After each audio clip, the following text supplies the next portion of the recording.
News at 6। दर्शमाइक समाचारों में मैं महेश सिंह आपके साथ। गुवाहाटी गेस्ट में टीम इंडिया को साउथ अफ्रीका के हाथों 408 रन से करारी हार का सामना करना पड़ा है। इस जीत के साथ ही साउथ अफ्रीका ने भारत को उसके ही घर में 25 साल बाद टेस्ट सीरीज में क्लीन स्वीप कर दिया। इससे पहले साल 2000 में अफ्रीकी टीम ने भारत को 2-0 से हराया था।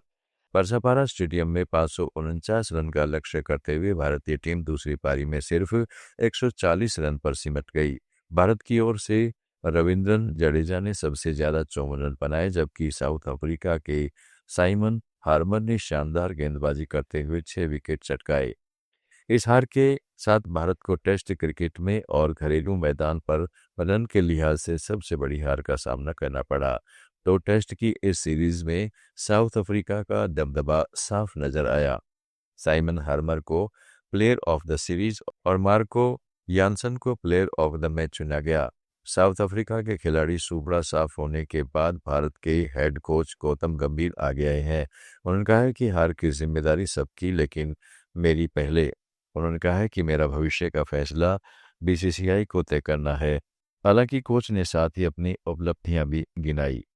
Look, I expect better from everyone. I expect better from myself to everyone in that room. I'm not going to sit here and say that I expect something better from one individual.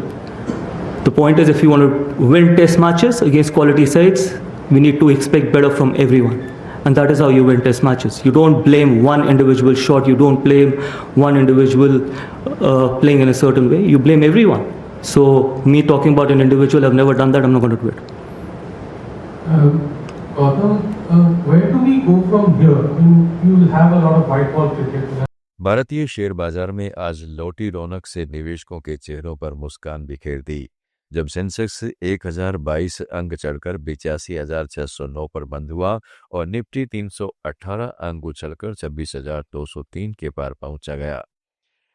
3 दिनों की गिरावट के बाद यह तेज recovery सभी सेक्टरों को मजबूत प्रदर्शन से आई, खासकर निफ्टी मेटल और आईटी इंडेक्स के नेतृत्व में, जबकि बैंकिंग, फार्मा और ऑटो सेक्टरों ने भी योगदान दिया।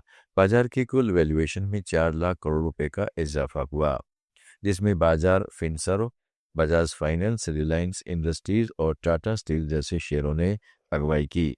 केवल 2 सेंसेक्स स्टॉक्स भारतीय एयरटेल और एशियन पेंट्स गिरे, अन्यथा व्यापक खरीदारी ने बाजार को नई ऊंचाई दी। भारतीय बाजार में सोना चांदी की चमक बरकरार है। 26 नवंबर को एमसीएक्स पर सोने के भाव 10 ग्राम के लिए 1,25,835 रुपये तक पहुंच गया, जबकि चांदी का भाव प्रति किलोग्राम 1,57,750 रुपये हो गया। दिल्ली, मुंबई, कोलकाता और चेन्नई जैसे प्रमुख शहरों में 22 कैरेट सोने का भाव 10 ग्राम के लिए 75,000 से 76,000 रुपये के बीच रहा, जबकि 24 कैरेट सोने का 81 से 82,500 रुपये तक और चांदी का 92,000 से 95,000 रुपये प्रति किलो।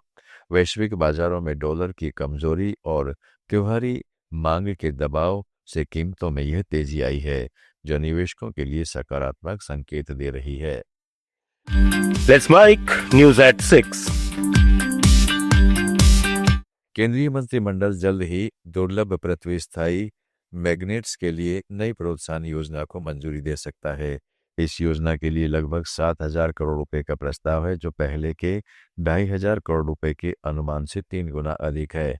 यह कदम ऐसे समय उठाया जा रहा है जब चीन ने दुर्लभ पृथ्वी तत्वों के निर्यात पर कड़े नियंत्रण लागू कर दिए हैं। चीन वैश्विक खनिजों के 60 से 70% और प्रोसेसिंग का 90% नियंत्रण करता है।